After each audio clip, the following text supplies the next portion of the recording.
Hello dear student, myself Tanuj Raheja, director of Quantum Foundation. आज बच्चे लोग हम चलने वाले हैं लेक्चर थर्ड की तरफ, क्लास 10 सब्जेक्ट मैथमेटिक्स।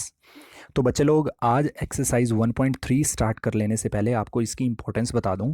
ये एक्सरसाइज इतनी इंपॉर्टेंट है, मान करके चलिए अगर 100 टाइम्स एग्जाम होता है तो उसमें 3 to 4 मार्क्स में 95 टाइम्स मान करके चलें, ये क्वेश्चन अक्सर देखने को मिलता है। इस तरह के क्वेश्चन आपको देखने को मिलेंगे, तो एक्सरसाइज 1.3 बिल्कुल बहुत ज़्यादा इंपॉर्टेंट रहने वाली है, तो ध्यान रखिएगा स्टूडेंट्स। आइए हम स्टार्ट करते हैं क्वेश्चन नंबर फर्स्ट। देखिए क्वेश्चन नंबर फर्स्ट में हमें क्या बोला गया है। क्वेश्चन नंबर फर्स्ट में हमें बोला गया प्रूव दैट √5 इज इरेशनल। ध्यान रखिएगा बच्चे, इन सब क्वेश्चंस को करने का एक ही पैटर्न होता है और बहुत इंपॉर्टेंट स्टेप्स के साथ वो आता है। देखिए ये कॉन्ट्राडिक्टरी क्वेश्चंस होते हैं, इनके आंसर कुछ इस तरह से ही निकलते हैं। आपको करके क्या चलना है इन बेसिकली क्वेश्चंस में कि आपको जैसे बोला हुआ है प्रूव दैट √5 इज इरेशनल। आपको इस केस में करके चलना है ये कि आपने √5 को सबसे पहले रैशनल ले लेना है। अब रैशनल और इरेशनल मैं पहले भी आपको लेक्चर्स में बता चुका हूँ कि रैशनल और इरेशनल नंबर रहते क्या हैं। रैशनल नंबर वो नंबर होते हैं जिनको हम P/Q की फॉर्म में लिख सकते हैं, जहां पर Q जो है वो नॉट इक्वल्स टू 0 हो। ये आपको बताया गया था रैशनल नंबर्स के लिए। तो इरेशनल प्रूव करने के लिए आपका सबसे पहला जो स्टेप रहने वाला है वो यही रहने वाला है कि आप √5 को फर्स्ट ऑफ ऑल क्या कीजिएगा, रैशनल नंबर लीजिएगा। जब आपने इसको रैशनल नंबर लिया, इट मीन्स √5 को इक्वल रखा जा सकता है किसके, A/B। जैसे कि मैंने अभी बताया P/Q की फॉर्म में लिख सकते हैं, तो उसकी जगह अगर आप A/B रख देते हैं, कोई दिक्कत वाली बात उसमें नहीं है। अब यहाँ पर ध्यान रख लीजिएगा कि A और B का मतलब क्या है। यहाँ पर A और B जो है वो को प्राइम है। को प्राइम का मतलब क्या है, एक एग्जांपल लेकर के चलता हूँ। मान लीजिए 7 है। 7 के अगर मैं फैक्टर बनाता हूँ तो हद से हद क्या बनते हैं, 7 वन जा 7 और 1 वन जा 1 हुआ। इसी तरह अगर मान लो मैं 13 बनाता हूँ तो 13 वन जा 1, 1 वन जा 1। अब आप यहाँ देख पा रहे हैं कि चाहे 7 है चाहे 13 है, इनका जो कॉमन फैक्टर आ रहा है ना वो 1 और 1 ही आ रहा है। मीन्स जहां पर कॉमन फैक्टर सिर्फ और सिर्फ 1 रह जाता है, इसके अलावा कुछ और नहीं होता, कोई तीसरा नंबर नहीं होता, कॉमन फैक्टर सिर्फ और सिर्फ 1 रहता है, तो वो नंबर जो होते हैं हमारे को प्राइम होते हैं। अब यहाँ पर यही चीज़ बताई गई है, ए और बी जो है वो को प्राइम है। तो अब हमने देखा कि √5 इज इक्वल टू A/B है। अब मैं यहाँ पर क्या कर सकता हूँ, √5 के अपॉन में 1 लगा सकता हूँ ताकि मेरी इजीली क्रॉस मल्टीप्लाई हो जाए। तो इतना सोल्यूशन जो आ जाएगा हमारे पास वो क्या आ जाएगा, आपके पास आ जाएगा A is equal to √5B। अब स्टूडेंट लोग आपने क्या करना है ध्यान से समझ लो। ये अब तक का था फर्स्ट स्टेप कि हमने सबसे पहले रैशनल नंबर माना, रैशनल नंबर के बाद जो हमने किया उसका जितना मैक्सिमम सॉल्यूशन आ सकता है A/B इक्वल रख कर के, जो A और B हैं वो को प्राइम नंबर है जैसे मैंने बताया, तो आप इस सॉल्यूशन तक पहुंच जाते हैं। बच्चे लोग आपने करना क्या है, यहाँ तक के पॉइंट को आप इक्वेशन दे दें। ये इक्वेशन नंबर फर्स्ट है हमारी, ये जो पॉइंट नज़र आ रहा है आपको, ठीक है। उसके बाद फिर आ जाता है हमारे पास स्क्वेयरिंग ऑन बोथ साइड। अब आपने करना क्या है, ये दोनों जो आपको A is equal to √5B नज़र आ रहे हैं, अब कर देंगे आप स्क्वेयरिंग। स्क्वेयरिंग दोनों तरफ करेंगे तो आपके पास क्या आ जाएगा, A का स्क्वायर किया तो आपके पास आया A square.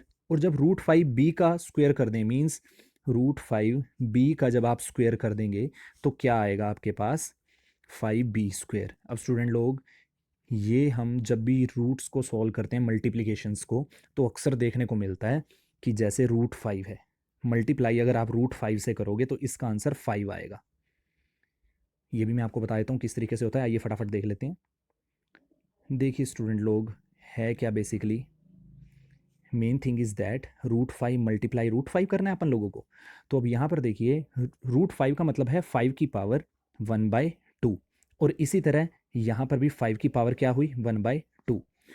According to the mathematics concept हम क्या जानते हैं, जब बेस सेम होता है ना मल्टीप्लाई में, तो पावर जो रहने वाली होती हैं वो ऐड हो जाती हैं। तो आप क्या करोगे, 5 1/2 प्लस 1/2। अब स्टूडेंट लोग हम ये भी बहुत अच्छे से जानते हैं कि जब हमें क्या हो, दो कोई हमें ऐसी फॉर्म दे रखी हैं जो क्या है, अपोन वाली फॉर्म है, ठीक है। जैसे आपको 1/2 दे रखा है, 1/2 दे रखा है, ठीक है ना।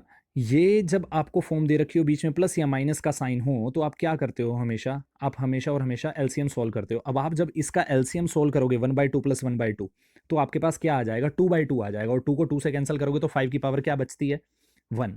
इस चीज़ का मतलब क्या हुआ ओवरऑल अगर मैं बताऊं, इस चीज़ का मतलब हुआ ये कि जब आप √5 को √5 से मल्टीप्लाई करोगे तो आपके पास 5 आएगा, √3 को √3 से मल्टीप्लाई करोगे तो 3 आएगा, √2 को √2 से मल्टीप्लाई करोगे तो आपके पास क्या आएगा, खाली 2 आएगा। तो इस तरह से इस कंसेप्ट को सॉल्व किया जाता है। आइए अब हम आगे देखते हैं। जब हमने a का square is equal to √5 b का स्क्वायर किया तो आपके पास ये आ गया। अब यहाँ पर जो 5 मल्टीप्लाई हो रहा है इसे यहाँ जा करके डिवाइड कर दीजिए आप। a ये क्या आ गया, a square divide by 5 is equal to b square. तो ये चीज़ आपके पास ओवरऑल अभी तक आ गई। अब स्टूडेंट लोग हम यहाँ देख सकते हैं a स्क्वायर डिवाइड बाय 5 है। मैं यहाँ पर ये चीज़ लिख करके दिखाऊंगा ब्रैकेट में, ध्यान से देखिए। Here a square is divisible by 5। a square जो है वो 5 से डिवाइड हो रहा है, और ठीक उसी तरह a जो है, अकेला a जो है वो भी 5 से डिवाइड होगा। किस तरह से, ये देखिए student, a square divide by 5, ए 5 जो है वो डिवाइड होकर के ए स्क्वायर के साथ हमने डिवाइड करके दिखाया हुआ है। अब मैं ये भी लिख सकता हूँ a multiply a divide by 5, a square को मैंने बस खोल करके लिखा है। इट मीन्स 5 जो है इसके साथ भी आप डिवीजन दिखा सकते हैं और 5 की इसके साथ भी डिवीजन दिखा सकते हैं। तो इसका मतलब क्या हुआ, आप ये दोनों चीज़ों को लिख करके दिखाएंगे कि जो 5 है यहाँ पर वो a स्क्वायर से भी डिविजिबल है और खाली a से भी डिविजिबल है। ये आया हमारे पास। अब यहाँ तक का कंसेप्ट, एक पहला स्टेप आप यहाँ तक मान करके चलें, ये पूरा जो स्टेप था एक तरह से पहला स्टेप था। अब हम आ जाते हैं इसके सेकंड और फाइनल स्टेप की तरफ। अब स्टूडेंट लोग देखिए, एक इंपॉर्टेंट बात और आ रही है। देखिए स्टूडेंट्स, अब आपको क्या करना है, अब आपको फिर से एक बार टर्म को लेट करना है, a इज इक्वल टू जैसे यहाँ पर लिखा हुआ है 5c। अब इस चीज़ का मतलब ध्यान से समझ लीजिए, यहाँ पे आपने c एक ऐसा नंबर लेना है जो जो कि रिलेशन दिखाएगा a के साथ।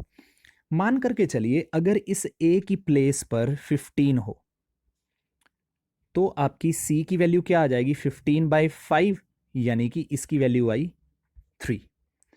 इसी तरह बच्चे लोग अगर मैं कहूं कि इस a के प्लेस पर 20 हो तो इट मीन्स c की वैल्यू मैं क्या कह सकता हूं, क्या आई, c की वैल्यू आई 4। 5 4 ज़ा 20 होता है। तो आपको यहाँ पर रिलेशन ये देखने को मिल रहा है बेसिकली, जब जब आप a की एक अलग वैल्यू लेते हैं c की भी वैल्यू एक अलग आएगी। तो यहाँ पे आपने लेट करके चलना है a is equal to 5c।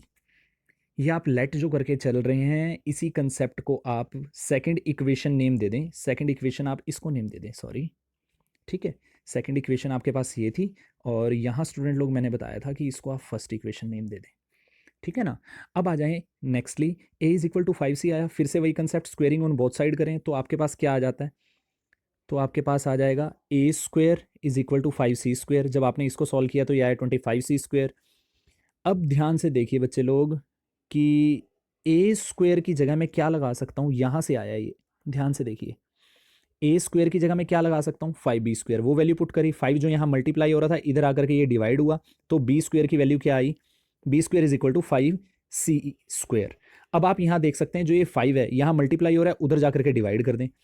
तो स्टूडेंट लोग देखिए फिर से वैसा ही रिलेशन एक क्रिएट हो रहा है यहाँ पर। किस तरह का ये रिलेशन, जैसा कि हमने इक्वेशन 2 में देखा था, a square divide by 5 is equal to B square आ रहा है, वैसे ही अब क्या आ रहा है, b square divide by 5 is equal to C square. अब यहाँ पर भी मैं वही चीज लिख करके दिखाऊंगा जैसे मैंने पहले लिखी थी, here b square is divisible by 5, और वो b से भी अलग से भी डिवाइड होगा। मीन्स सेकेंड इक्वेशन और थर्ड इक्वेशन से हमें क्या सीखने को मिलता है, बिल्कुल यही कंसेप्ट कि सेकंड इक्वेशन और थर्ड इक्वेशन से हमें यही सीखने को मिलता है कि यहाँ पर a स्क्वेयर डिवाइड बाय 5 आ रहा है, ठीक उसी तरह b स्क्वेयर डिवाइड बाय 5 आ रहा है। तो बच्चे लोग देखिए a और b जो हम लेकर के चल रहे थे वो को प्राइम लेकर के चल रहे थे, a यहाँ पर 5 से डिवाइड हो सकता है, b यहाँ पर 5 से डिवाइड हो सकता है। तो बेटा लोग ये देखिए, ये कंसेप्ट तो ऐसा होना पॉसिबल ना हुआ ना, क्यों ना हुआ ये होना पॉसिबल, क्योंकि देखिए आप इसको डिवाइड करके इस तरह से दिखा सकते हैं, it means is a concept of rationalising. तो ये जो कर रहा है कहीं ना कहीं कॉन्ट्राडिक्ट इफेक्ट को अराइज करता है। इट मीन्स आप इसका सिर्फ और सिर्फ आंसर क्या लिख करके दिखाएंगे कि इक्वेशन नंबर 2 और इक्वेशन नंबर 3 जो है वो कंसेप्चुअली अगर हम देखें वो गलत जा रहा है। क्यों, क्योंकि हमारी लेट भी जो थी वो भी ऑपोजिट थी।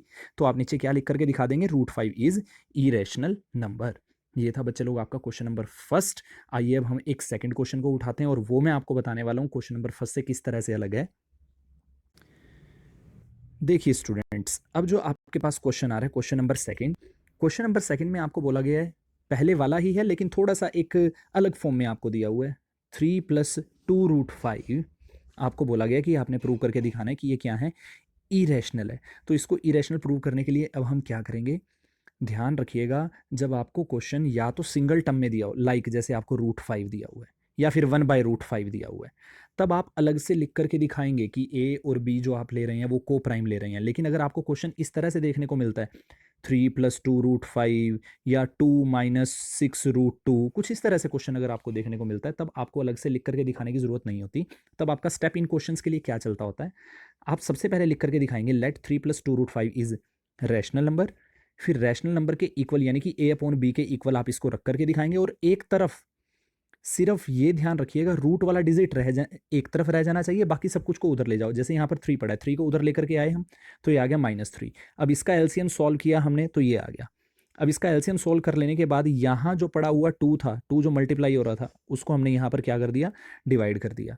अब ध्यान रखिएगा √5 को तो हम ऑलरेडी कंसेप्चुअली भी सॉल्व करके पहले आ चुके हैं, तो आपको सिर्फ और सिर्फ यहाँ पर क्या लिखना है, here we can see that a-3b/2b is a rational. ये एक रैशनल नंबर हुआ, so √5 is also a rational, और √5 भी क्या हुआ, रैशनल नंबर हुआ।